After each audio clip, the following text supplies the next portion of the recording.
Hello,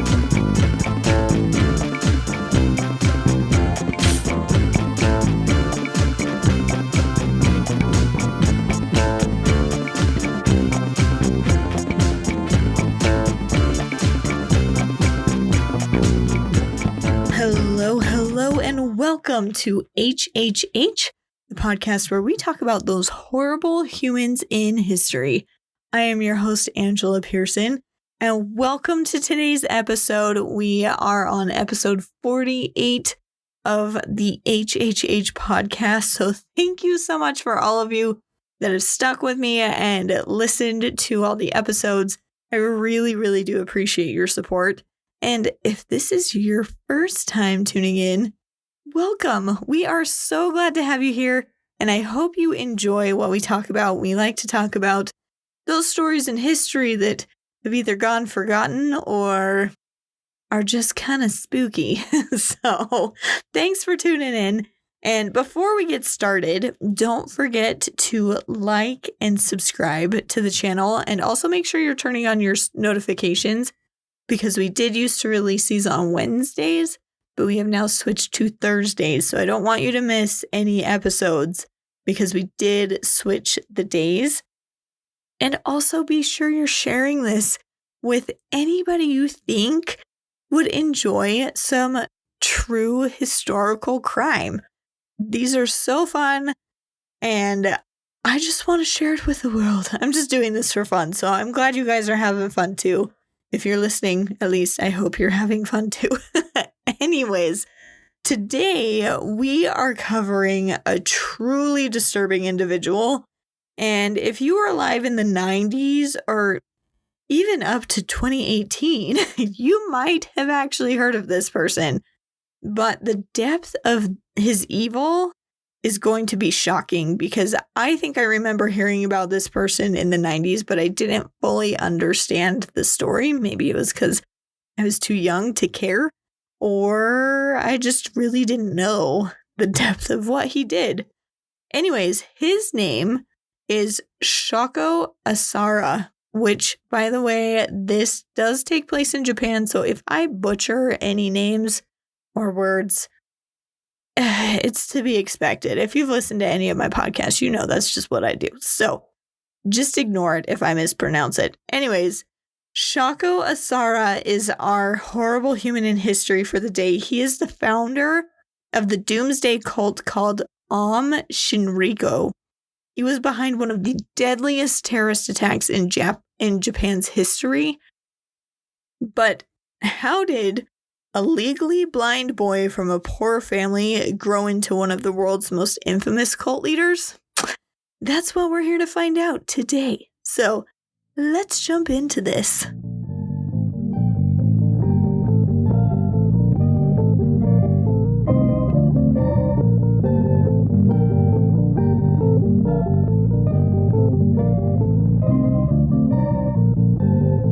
Now, before we get into our story, I do want to say, if you're hearing weird background noises of like bangs or something, my neighbor's doing some yard work or something. I don't know what's going on, but I'm hearing all kinds of sounds coming from outside in our front yard. So just ignore them if you hear them. If you don't hear them, just pretend like I didn't say this and just move on.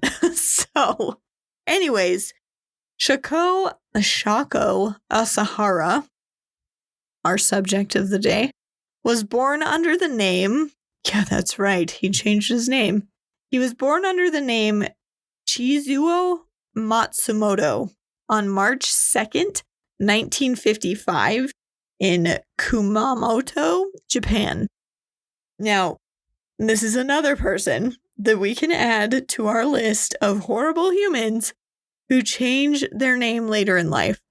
If you're new to this channel, you will see that majority of our horrible humans change their name at some point, which is so strange to me. Like, it's a reoccurring theme. So every time I see it, I'm not even shocked anymore. I should just expect that whoever we're talking about had a different name at some point in their life. So Shoko Asahara is one of those people. He was the sixth of 7 children in a poor family. His father was a tatami mat maker, which I guess is a traditional craft, but it was a pretty low income craft that provided just enough money to support himself, let alone the massive family that he was trying to take care of. So, due to their financial struggles, the family was considered part of Japan's lower social class. So, he was in the lowest of low social classes. And when he was born, Shoko actually suffered from a congenital glaucoma in his eyes, which made him completely blind in one eye, and he had partial sight in the other eye. So Shoko was born with this glaucoma condition, and his visual impairment actually played a pretty crucial role in shaping his early life, because in post-war Japan, so we're right after World War II, Japan's rebuilding, children with disabilities didn't have as many opportunities as everyone else, because everyone else was already just struggling to get by, so they weren't able to focus on any children with disabilities. And kids who were blind or visually impaired were actually sent to specialized schools instead of sending them to the mainstream institutions, so that way they could get more help. So at the age of 6, Shoko was actually sent to Kumato Prefectural School for the Blind. It was a boarding school designed for students with severe visual impairments. But unlike most of the other children that went to this school who were completely blind, Shoko actually retained partial vision. Like I said, in one of his eyes, it was just mostly blind. He could still slightly see, and this actually gave him an advantage in navigating the school environment. And according to some former classmates, he actually used this to his advantage to bully and manipulate the other kids. And some reports even suggest he often extorted money from the other kids, took control of the weaker students, and even exhibited violent tendencies towards his peers. Which isn't shocking when we know more about his future. But despite being placed in the school for the blind, Shoko was actually very ambitious and a very cunning student. See, manipulating all of his classmates.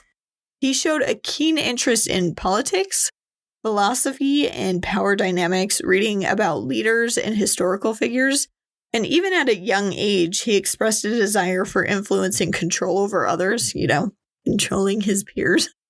And later in life, he would actually be known as a pretty intelligent and eloquent speaker. He was very influential, and he was very charismatic, I guess is the word to use, when it came to his speeches and convincing people to follow him.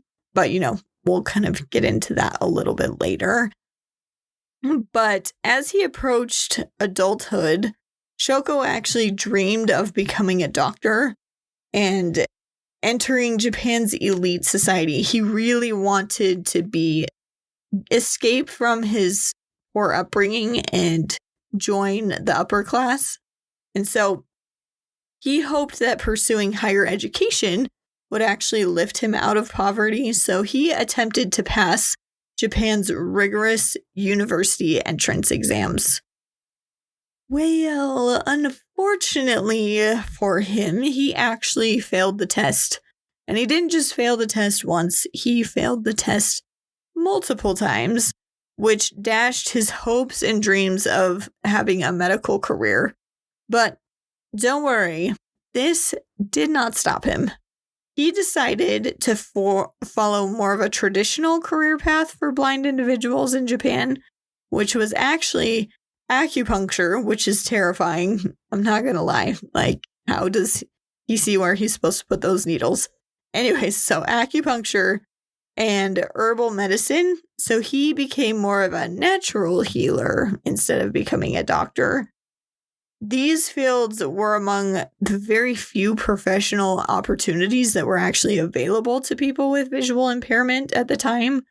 And as this kind of traditional or natural healing was widely accepted in Japan and in Japanese culture as a whole, it was still a pretty viable option for him to be successful. But wouldn't you know it, rather than focusing on a legitimate healing practice, Shoko really wanted that power and wealth. So obviously, this would lead him down a path of deception and crime. So he actually did study Chinese herbal medicine and acupuncture and opened a small pharmacy business in the early 1980s.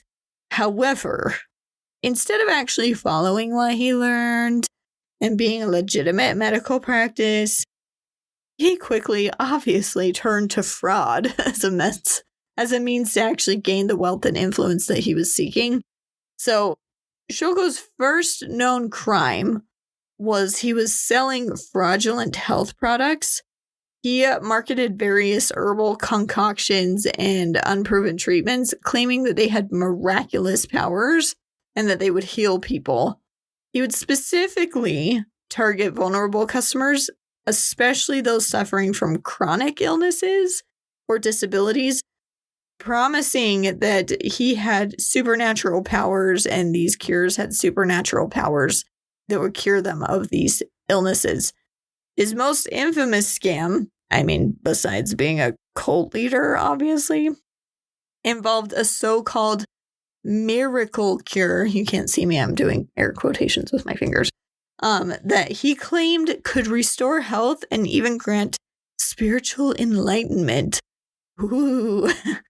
Now, his business model was based more on psychological manipulation than actual medicine. So when people would come into his pharmacy, he was really good at pressuring customers into believing that his remedies were the only way that they could heal their ailments. So he was really good at manipulating people. And like I said, he was a really good talker and was really good at convincing people of things. However, the Japanese authorities found out about his fraud and they convicted him pretty quickly. And in 1982, Shoko was arrested and fined for selling unlicensed and fake medical products. This marked his first official crime that he would be charged with, but instead of reforming and being like, oh no, I shouldn't do that, I should be legit, he actually saw this as a chance to learn from his mistakes and refine his manipulative tactics. Of course, why would he want to go straight? Might as well just make it so much worse. So soon after his brush with the law, Shoko rebranded himself. So instead of just simply selling fake medicine, he merged his scams with spirituality and adopted the persona of a wise guru with divine healing abilities. Obviously, because that's the only direction to go, right? He began studying a bunch of different religions and esoteric teachings, including Buddhism, Hinduism, and even New Age philosophy. And so his fraud transformed from selling those bogus remedies and cures to offering enlightenment, supernatural powers, and salvation.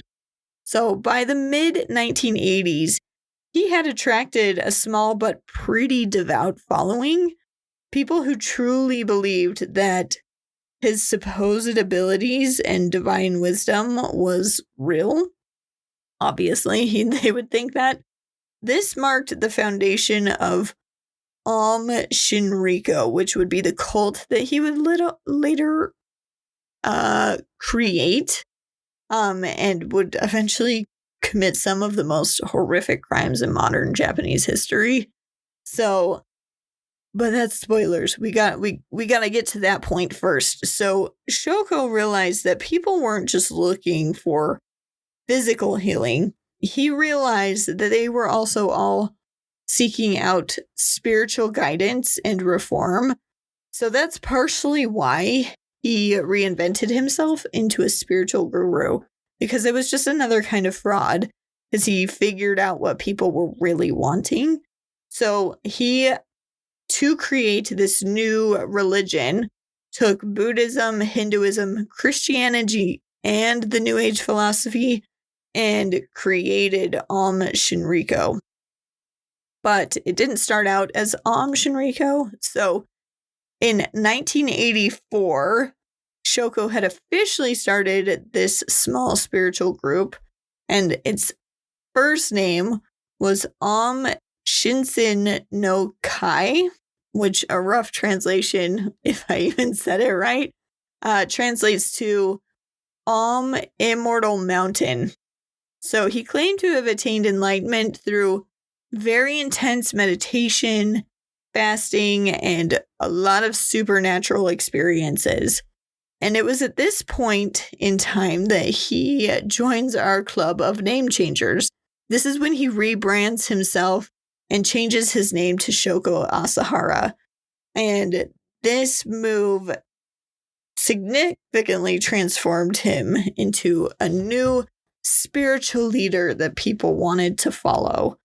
Now, his first recruitment tactics were really interesting to me because usually cult leaders really target those who seem lost or uneducated or those kinds of things. He specifically targeted university students, which, you know, a lot of university students are looking for truth and looking for change and enlightenment and those kinds of things. But he specifically targeted students that were in the science and engineering fields, which I find really interesting because those specific areas heavily rely on logic and reasoning. So it's interesting that he would target specifically those kinds of students, because I feel like most of those kinds of students should see through fraud easier, if that makes any sense. Next, he also targeted young professionals who were disillusioned with materialistic society. So at this point in history, Japan actually had one of the strongest economies in the world, and they were very focused on consumerism. So he was really looking for those individuals who didn't agree with that and were looking for something deeper than just consumption of goods. And he also targeted people that were interested in yoga, meditation, and supernatural abilities, which I find interesting because I like yoga, but I don't think I would be interested in what he was selling. So it's just kind of interesting who he targeted. And to gain credibility, Shoko traveled to India and Tibet, where he studied esoteric Buddhist practices. And he even claimed that he had met the Dalai Lama using his alleged encounter to boost his reputation as a legitimate guru, which there are legitimate pictures with him and the Dalai Lama together, but there are also legitimate pictures of him levitating to show his supernatural powers. And yeah, those weren't real. So who knows? Who knows? Because there was even a politician when Shoko started gaining more fame and these pictures of him levitating came out. There was a politician that also shared a picture of himself levitating and saying, like, look, see, I could be a spiritual leader too. Wow. It's kind of funny. That's just a side note. Anyways, in 1986, he self-published a book in which he proclaimed himself a divine being, the reincarnation of both Buddha and Jesus Christ, destined to lead humanity into a new era of enlightenment, which I am impressed. He came back as two different gods. Like, look at him go. That's amazing. And also another fun side note, he actually, if you look it up, Shoko Asahara still has anime of him, like floating and having all kinds of magical powers. The anime is out there. It's pretty nutso. I watched it. It's crazy. Anyways, fun side note, if you want to see some anime about this terrible cult leader, it's out there. Anyways, so his teachings, back to him being both Buddha and Jesus Christ somehow, his teachings were a mix of Hindu yoga practices, Buddhist philosophies, apocalyptic doomsday prophecies, and conspiracy theories that involved government mind control. So, yeah, full-on cult. He's very culty. He did well in trying to create this cult. He followed all the right tick marks there. And this combination of mysticism, fear, and exclusivity actually made his movement very attractive to intellectuals seeking deeper meaning in life. So he actually had no problem recruiting followers. Shocking, I know, but he didn't. He started to become very popular.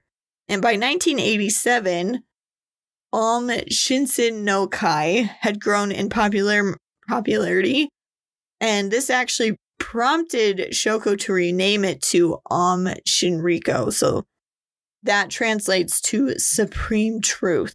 So that's what his cult would be known from that point forward, was Aum Shinrikyo. Now, his goal was no longer just to spiritually enlighten people. Oh, no. He wanted much more than that. He wanted political and societal control because he saw that he had the ability to do that now that he had control over so many people. And in 1989, Aum Shinrikyo was officially recognized as a religious organization by the Japanese government. This granted the cult tax exemptions and legal protections, making it much easier for them to operate and accumulate wealth. Now, around this same time, the group, this is going to blow your mind. Number 1, opened training centers where members lived in isolated communities. Red flag, number 1. They required new recruits to donate all their wealth, money, assets to the cult. Red flag number 2. Introduced strict obedience rules enforcing loyalty through sleep deprivation, fasting, and beatings. Red flag number 3. And they began secret weapons researching, experimenting with chemical and biological agents, which is a giant, huge, get me out of here red flag number 4. I feel like if people had even a hint that they were doing weapons testing and experimenting with chemical and biological agents, they would have been like, yeah, I'm out. Get me out of here. Apparently not. Apparently people were okay with that in this cult. Call me weird, but that would be a giant red flag for me if I didn't pay attention to any of the other red flags. So Shoko declared himself the, quote, final enlightened master, and began preaching apocalyptic prophecies. He warned his followers that World War III was imminent and all those who followed Aum Shinrikyo would survive. Now, where have we heard this before? It's crazy how similar all the cults are. They all do their own thing in weird ways, but they all teach basically the same thing. It's crazy. So, emboldened by his growing power, Shoko attempted to expand his influence into politics.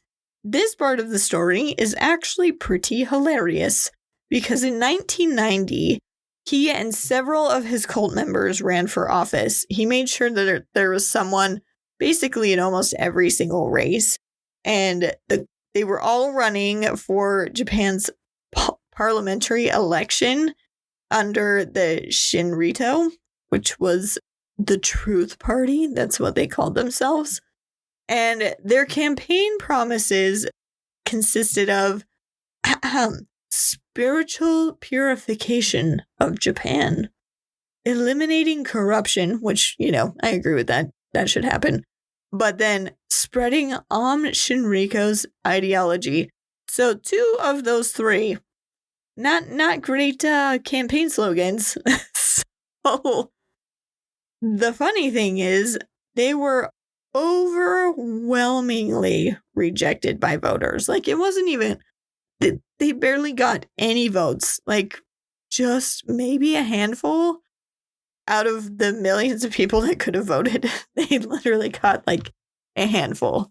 And Shoko and his followers received 0 support.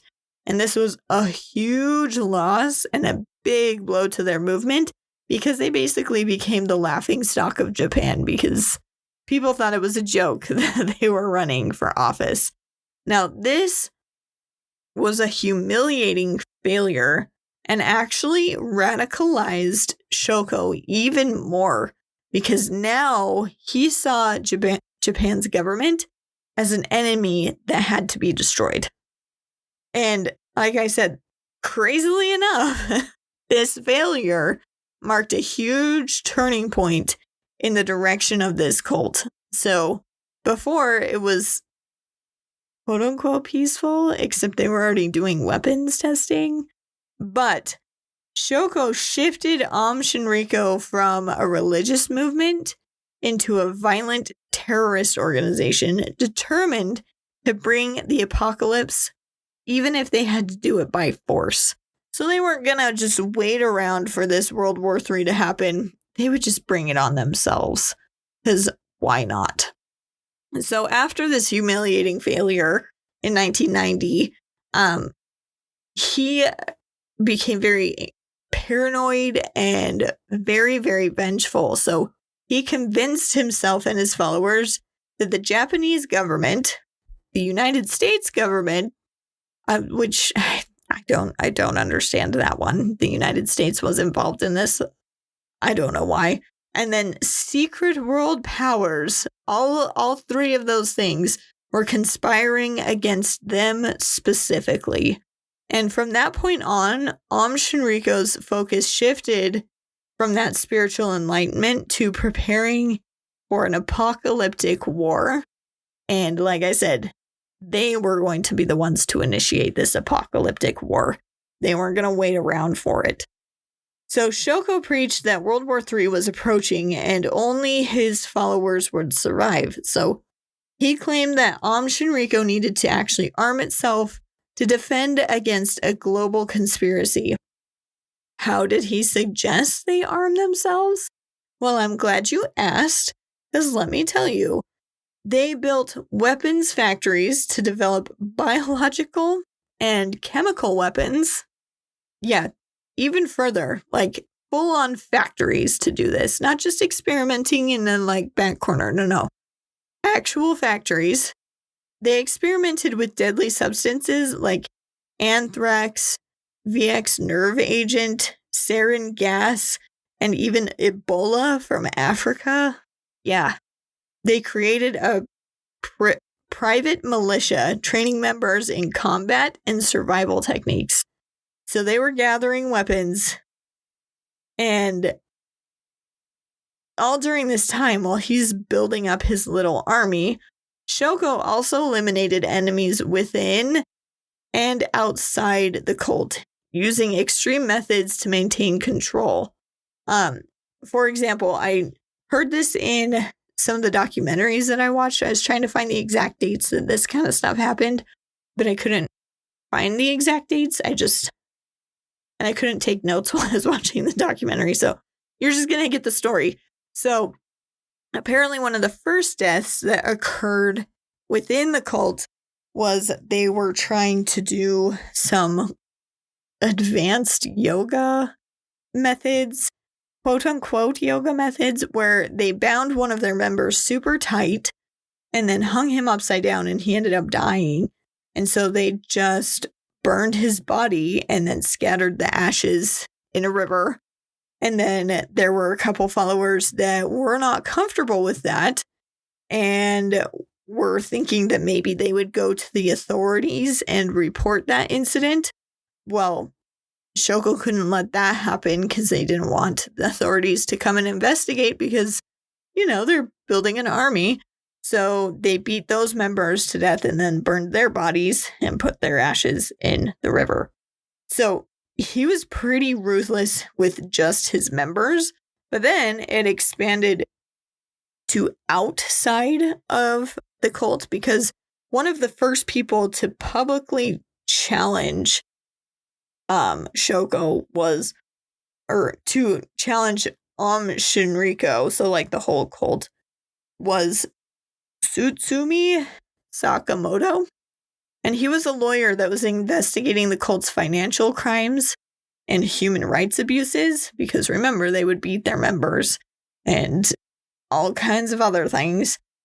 So he was trying to gather evidence to file a lawsuit to help the defectors escape, because if you want to leave a cult, it's pretty hard. So this man was trying to help those people out. Well, in November 1989, Shoko ordered Sakamoto's assassination. So a group of Aum's supporters, members, actually broke into his home, murdered him, his wife, and their 1-year-old child, and their bodies were hidden. And the case went unsolved for years because no one actually connected it to Aum Shinrikyo. It was just a mystery why they were all killed. And this murder marked the beginning of Aum Shinrikyo's violent campaigns. So they have officially made the jump to a violent organization. But the Japanese government just kind of turned a blind eye to it and was like, oh no, nothing's going on here. We don't need to worry about it. That's why they didn't make that connection initially when the lawyer was killed. So back to the weapons of mass destruction real quick. Under Shoko's leadership, Aum Shinrikyo set up those secret laboratories to develop chemical and biological weapons. And the cult's scientist followers, because remember, he targeted specifically scientists, and they were all former students from Japan's top universities, so they knew what they were doing. They were experimenting with anthrax. They attempted to try and release that in Tokyo in 1993, but failed. One of the triggers on the mechanism that was supposed to release the anthrax failed, so it didn't work. They tried botulinum toxin. This is kind of funny. They tested this, and when they released it into the atmosphere to try and see if it would harm people, it turned out that they had gotten a strain of botulinum that was harmless, and they didn't know it. So I shouldn't laugh, but it is kind of funny that they're trying to harm these people and they just fail so miserably. They got a botulism batch that was bad. But then they also had a VX nerve agent that they were experimenting with, which was successfully used to assassinate enemies. So they purposely would go out and assassinate enemies, and we'll kind of talk about that one in a second. And they also experimented with sarin gas, which, if you don't know, is one of the gases that the Nazis used to kill innocent Jews. So they were using really, really bad stuff. And the cult had millions of dollars in funding from member donations, and they were selling illegal drugs on the side to fund the import of weapons and chemicals from Russia. And they even had people literally go to Africa to collect Ebola. And they also collected other weapons and chemicals from other countries. Now, Aum Shinrikyo also, like I said, experimented with the VX nerve agent, one of the most deadly poisons known to man. The small experiment they conducted included in 1994, they murdered a former cult member who was trying to leave by spraying the VX nerve agent on his skin. So obviously he died. And then in early 1995, they attacked 3 other individuals using the VX, the nerve agent, killing one of them. And despite what the Japanese government thought at the time, their chemical weapons program was highly, highly advanced and lethal. Like I said, the Japanese government just kind of turned a blind eye and just thought they were a radical religious group and just kind of ignored them, even though there were some big signs that they were up to no good. So, on June 27th, 1994, Shoko ordered the first large-scale chemical attack in Matsumoto. It's a city in Japan's Nagano Prefecture. The target was a group of judges overseeing a lawsuit against Aum Shinrikyo.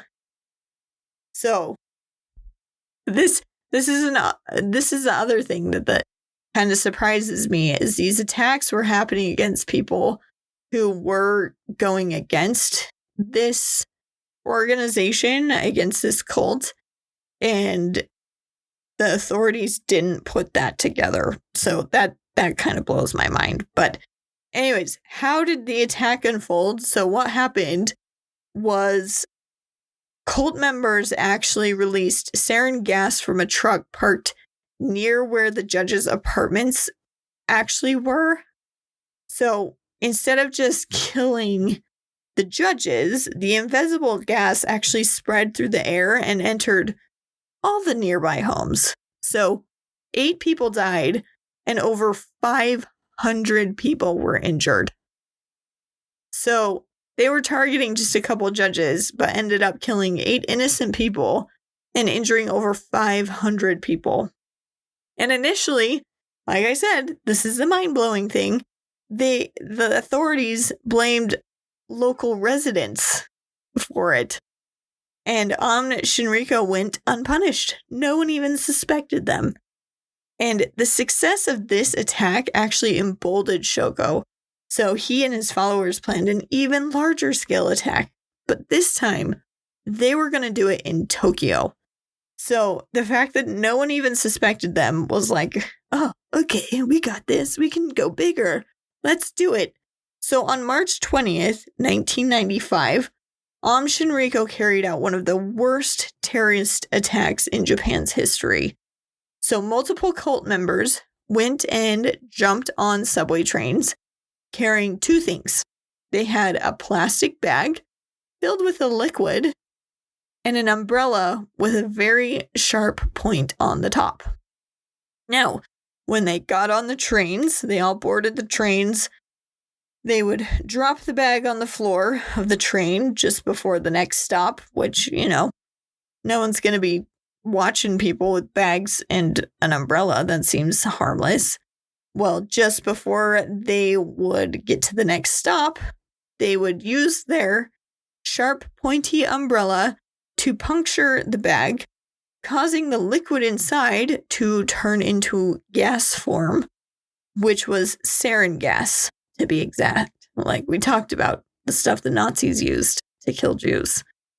Now, the cult members would quickly flee the train station as the gas would fill the air in the train as it headed to the next station. When it reached the next stop, people were already choking and falling over, convulsing. And it was 5 cult members that went on the train. So this happened in 5 different areas, and this happened during rush hour. So they actually purposely did it all at the same time, so they were all of the sarin gas was released at the same time. 13 people died, 50 people were severely injured, and over 5,000 people suffered from exposure. Now, Tokyo's emergency services were super unprepared for a chemical attack, and they delayed treatment, which increased the casualties, and the attack shocked Japan and the world, leading to mass panic and a nationwide manhunt for Shoko and the Shinrikyo leaders. Now, I do want to point out there was some heroic. There were some heroic acts that were taking place that day. There were a few subway employees that noticed that the issue was the plastic bags, and not knowing what the bags actually contained. These employees ran to grab the bags and pull them off of the trains to try and save people. And unfortunately, those workers were the first people to die because they were so heavily exposed to the gas. But I did want to point that out because I thought that was pretty amazing that they would, without knowing what it was, try and save people. And I just watched an interview of a wife of one of the people that did that, and it was tragic to hear her talking about it. So all of these things that we talk about on these episodes affected real people, and I don't want to forget that. But after the Tokyo subway sarin gas attack, Japan was thrown into a state of panic and outrage. The attack had shattered the country's sense of safety because they had been known as one of the safest countries. And the government launched the largest manhunt in Japanese history to try and track down Shoko and any of the key members of the Aum Shinrikyo. So within days of the attack, authorities raided the Aum Shinrikyo's headquarters in Kamekushiki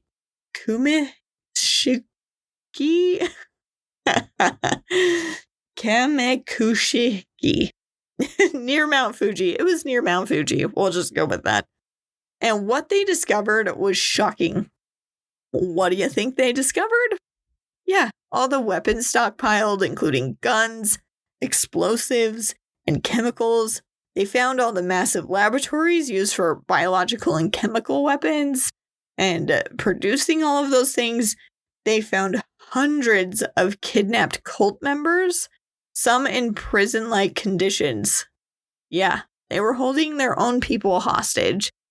And they discovered a secret underground bunker where armed scientists were experimenting with, get this, nuclear material. Yeah, that's right. This cult had gotten a hold of nuclear material and they were experimenting with it. How horrifying is that? Now, despite these discoveries, they did not find Shoko. He was nowhere to be found, and he had fled into hiding. And for nearly 2 months, he remained hidden in a small, isolated room within Aum Shinrikyo's compound, and he stayed silent and refused to speak to his followers. So after this attack, he just kind of went mute and didn't say anything, didn't give his his followers any kind of instructions. He just hid. And on May 16th, 1995, authorities actually found him. Special forces stormed the compound and discovered that Shoko was hiding in a tiny, windowless space behind a wall in one of the buildings. He was arrested without resistance, and by this time, several other top Aum Shinrikyo leaders had actually already been captured as well. So, Shoko's trial was also known as the Trial of the Century in Japan. And get this, it lasted from 1996 to 2004. That is a long trial. That's almost 8 years. That's insane. So he was charged with masterminding the Tokyo subway sarin gas attacks, ordering the 1994 Matsumoto sarin attack, murdering the lawyer Tsutsumi Sakamoto and his family, kidnapping and killing cult defectors, manufacturing chemical and biological weapons, and other violent crimes, including torture and forced confinement. Yeah, that's right. We didn't mention that. He would torture his followers and hunt down those who tried to defect. Yep, that's right. So, when he actually went to court, initially he went in there and denied all accusations, claiming he had no direct involvement in any of the crimes and should not be punished for any of the crimes. And he also had the audacity to make the claim that, I'm blind. How could I have possibly come up with any of this or had any part of this? Yeah. Well, clearly those pleas didn't work. And so he just later absolutely refused to speak at all. He just remained silent and unresponsive throughout much of the trial. And a lot of people think he started to fake mental illness to try and avoid any responsibility for his actions. So hence the not speaking, not responding, any of that. He was pretending to have had a mental breakdown. And after 8 years, it's so crazy to me. It was an 8-year trial. On February 27th, 2004, Shoko Asahara, was convicted of all charges and sentenced to death by hanging, which is crazy to me. 2004, they were still hanging people. His lawyers appealed the sentence, but in 2006, Japan's Supreme Court rejected the appeal and finalized his execution. And for years, Shoko remained on death row, the whole time refusing to speak or eat unless he was spoon-fed. He also refused to use the bathroom, so he was wearing adult diapers. So he went in hardcore on this mental illness, but the people of Japan did not care. They thought he deserved the punishment that he had been sentenced to. And Japan generally carries out execution orders without prior notice to inmates, so he actually didn't know when his sentence would be executed, but it was on July 6th, 2018. So Shoko and 6 of his top Aum Shinrikyo leaders were hanged simultaneously in Tokyo and other locations, and then a month later, 6 more cult members were executed, making it one of Japan's largest mass executions in modern history. This happened in 2018. I had no idea. I did not hear about this at all. And the fact that in 2018 they were hanging these people is so crazy to me. It's just crazy.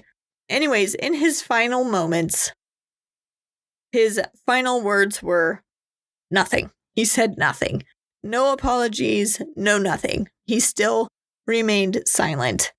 He remained unresponsive to anyone to the very end. So, this is just the attacks on Japan's trains. Sorry, my brain just froze for a second. Let me start that over.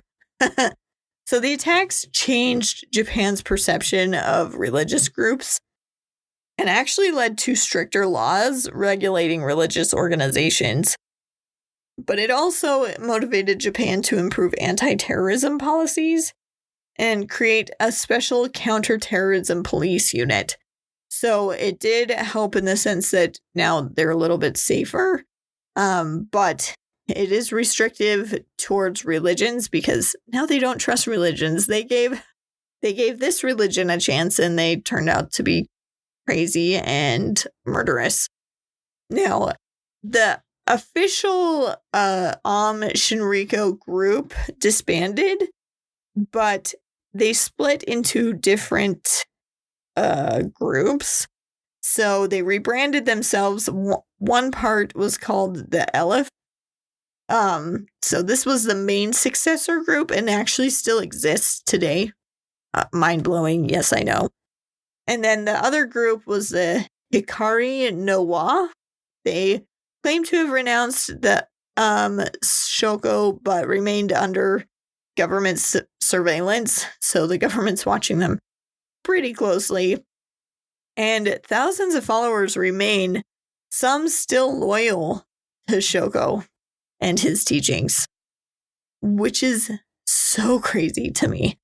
And even today, some of the people still believe that he possessed supernatural powers, and they think that maybe he was framed by the government and the government actually did it. And they think that maybe he knew secret knowledge about the world events and he was silenced. None of that is true. He was horrible. Now, some of the surviving members, so the top 13 members were executed, and then many other key figures received life sentences or long prison terms. And some renounced their past, claiming that they were actually brainwashed, while others remained very loyal to Shoko. So thousands of former members tried to reintegrate into society, but they faced a lot of social stigma and rejection. And like I said, others still believe that Shoko's doomsday prophecies are real and continue worshiping him in secret. That's still a thing. So he still has followers, even though he's dead. So what's Shoko Asahara's legacy? His impact on Japan was profound. Before Aum Shinrikyo, Japan was seen as one of the safest countries in the world. But the Tokyo subway attack shattered that sense of security, leading to very strong anti-terrorism laws and, like I said, increased scrutiny over religious organizations. And even today, remnants of Aum Shinrikyo exist, like I said, under these different names, even though they have claimed that they abandoned Shoko's teachings. The government doesn't believe them, which I wouldn't either. And with as many infamous figures that surround him and myths that surround him, some believe, again, that he still had supernatural powers, and it turned out he was just a master manipulator who preyed on the vulnerable. And with all that being said, Shoko Asahara is our horrible human in history for the day. What do you think? Was he crazy? Was he a master manipulator? Or was he something else entirely? I want to know what you think. Let me know your thoughts. Don't forget to like, subscribe. Make sure you're tuning in next week. Tell your friends or family about this if they enjoy these kinds of stories.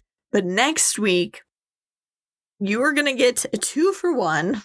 We are going to talk about Fred and Rose West. They are a serial killer couple.